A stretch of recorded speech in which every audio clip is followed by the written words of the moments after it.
Merci à tous de vous être déplacés ce soir, en cette soirée un peu pluvieuse. Vous êtes les plus motivés, je vous félicite. Donc moi je vais faire un petit suivi de ce qu'a fait effectivement Robert. Je vais reprendre un petit peu une partie de l'introduction et puis vous présenter un survol finalement de ce qu'on fait au laboratoire. Donc moi non plus, je n'ai aucun conflit d'intérêt à déclarer pour cette présentation. Alors comme vous le disait Robert, l'infertilité touche à peu près un couple sur 10 en âge de se reproduire.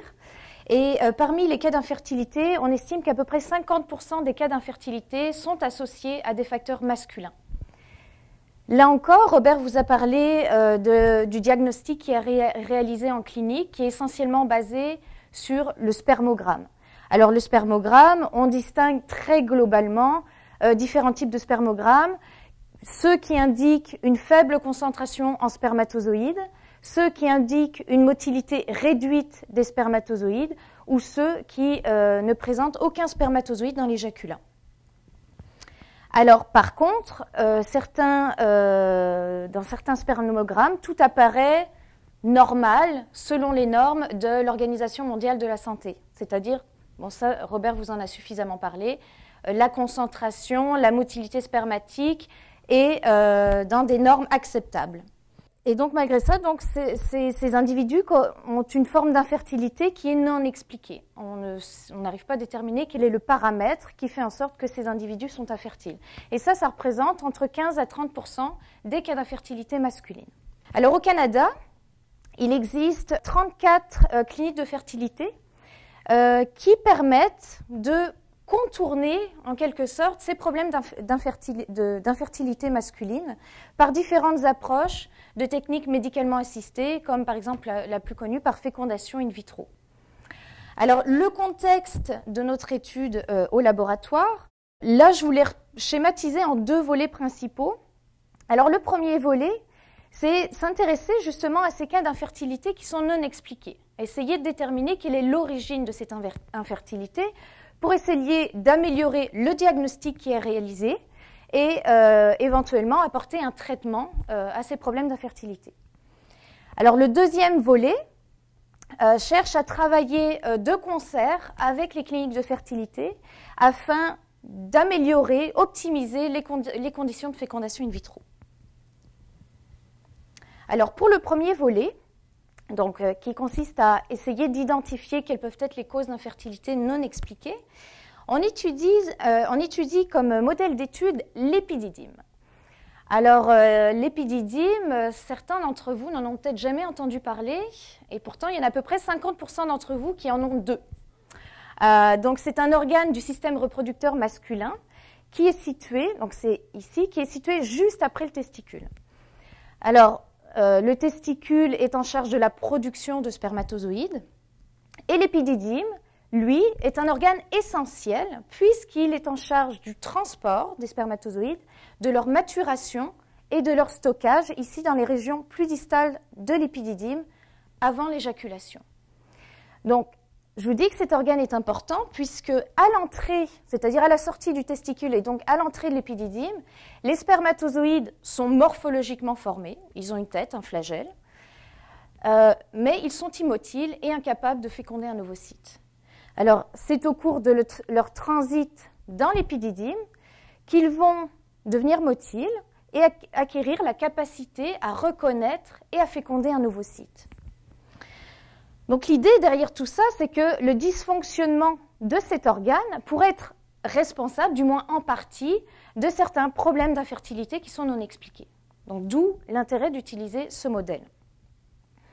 Alors quelques mots en ce qui concerne cet organe. Je vous l'ai dit, c'est un organe du système reproducteur mâle qui est en fait un simple et unique tubule.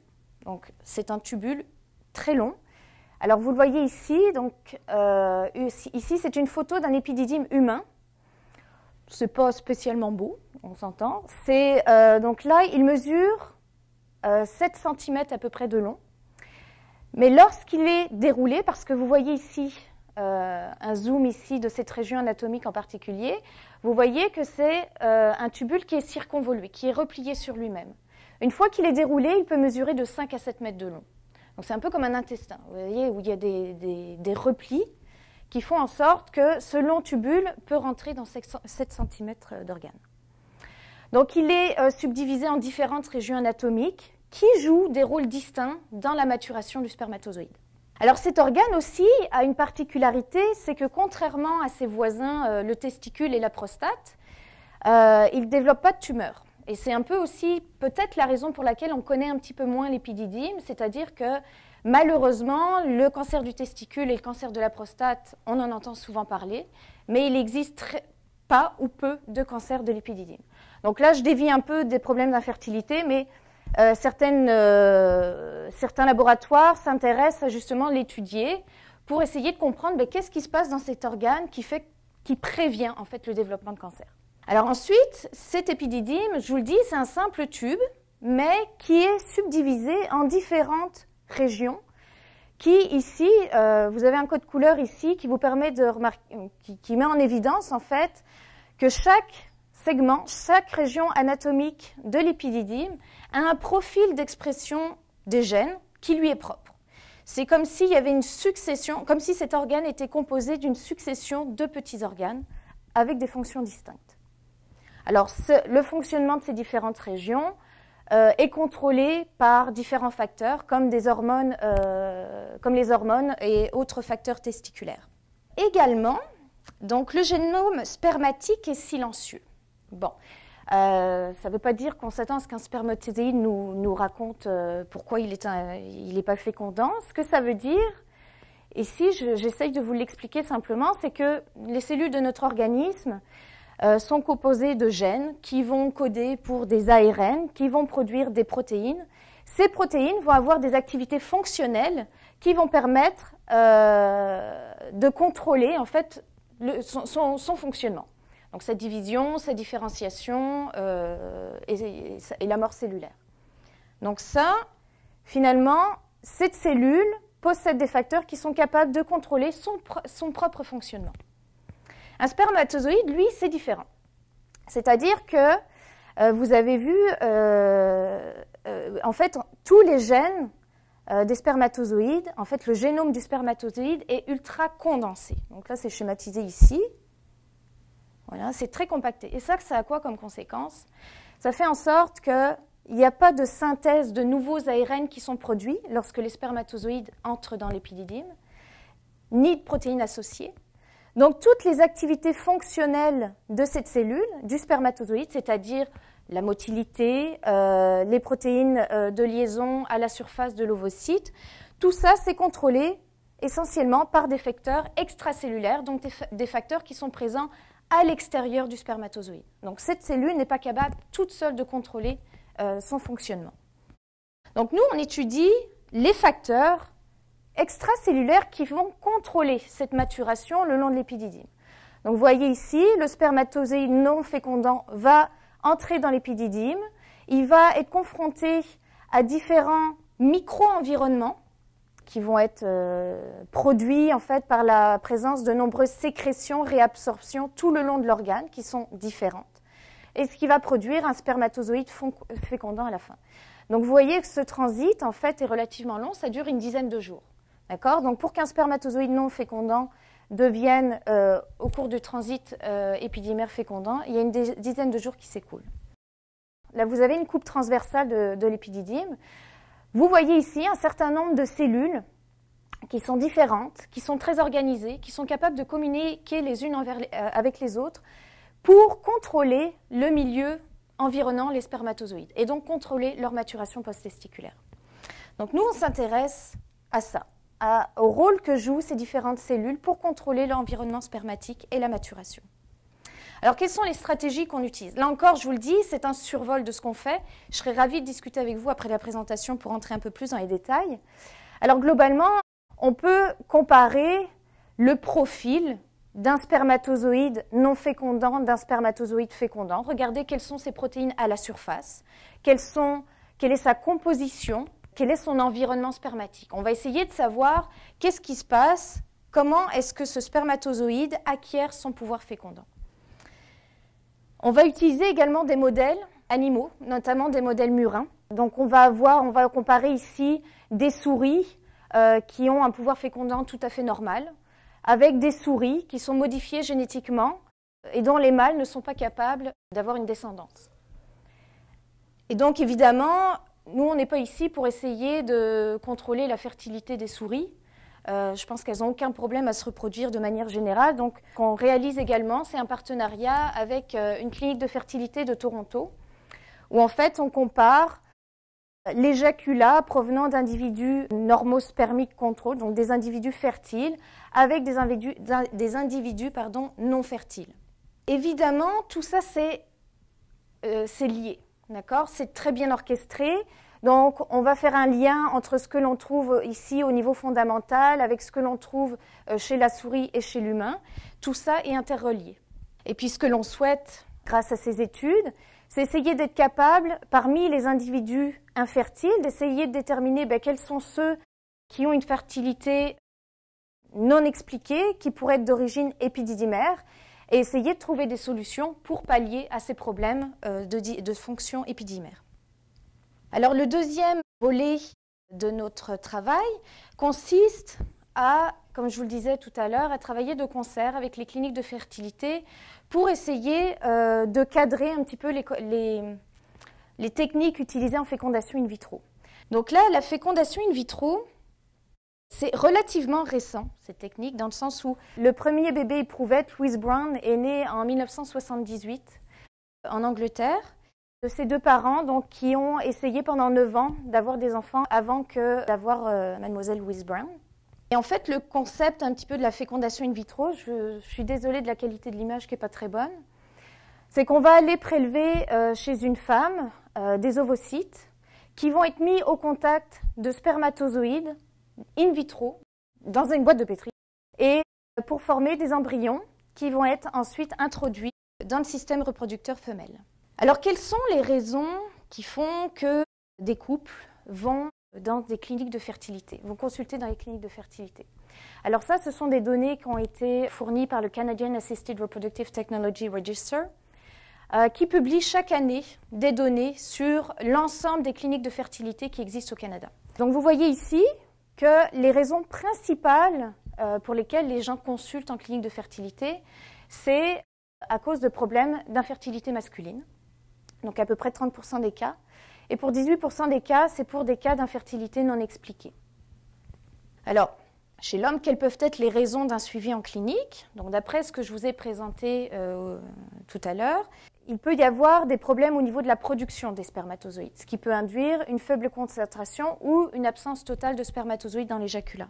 Il peut également y avoir un problème au niveau de la maturation post-testiculaire, des problèmes du spermatozoïde à reconnaître et à féconder l'ovocyte ou une motilité réduite des spermatozoïdes. Également, on peut observer des obstructions bilatérales, donc c'est-à-dire que certains défauts de sécrétion réabsorption peuvent faire en sorte qu'il y a une accumulation de spermatozoïdes qui va bloquer le conduit épididymère et induire une obstruction.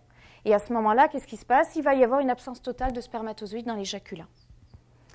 Puis, dans d'autres situations, des causes inconnues d'infertilité.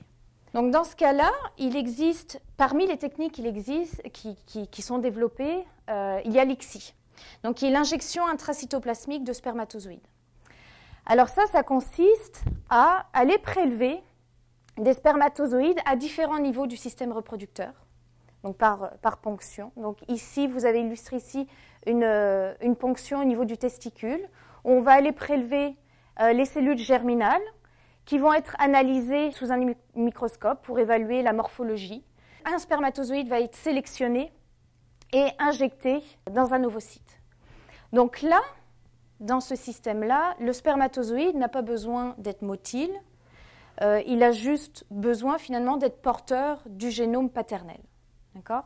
Donc là, l'intérêt de cette technologie, c'est qu'on va aller chercher le spermatozoïde qui contient surtout l'ADN spermatique, et ce, même en l'absence de spermatozoïdes dans l'éjaculat.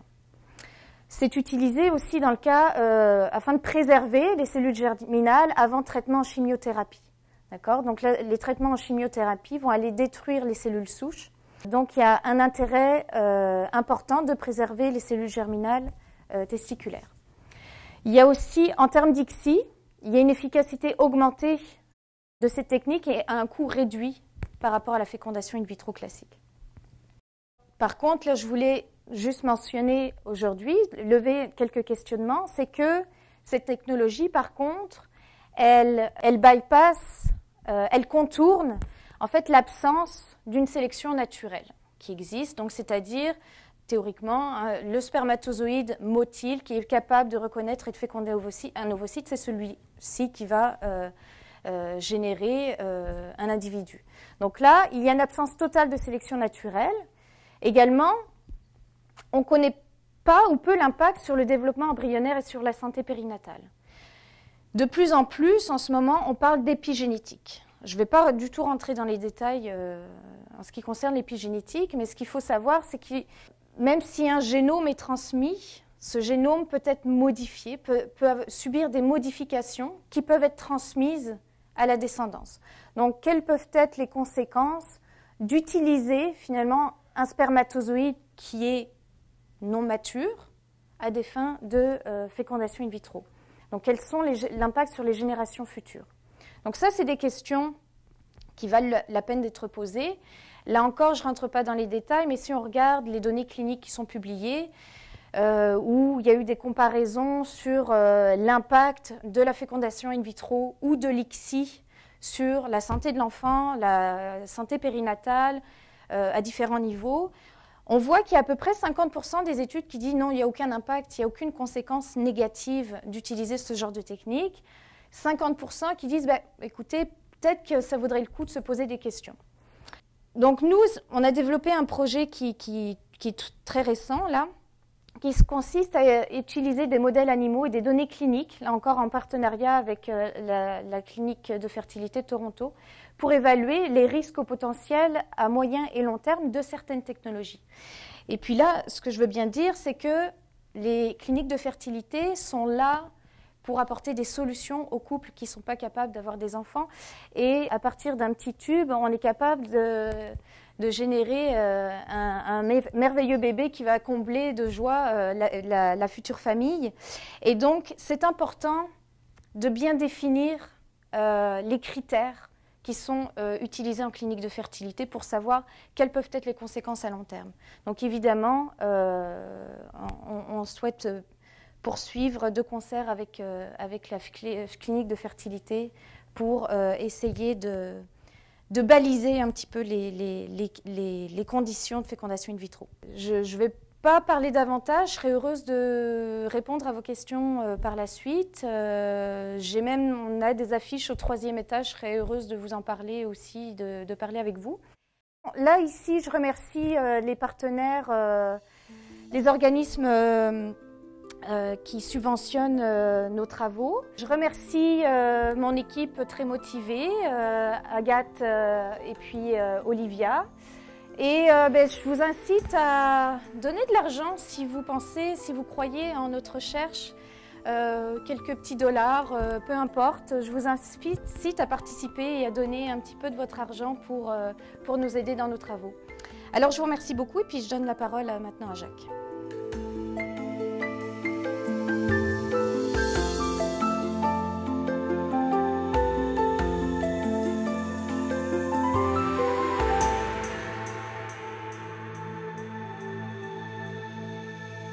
Mm-hmm.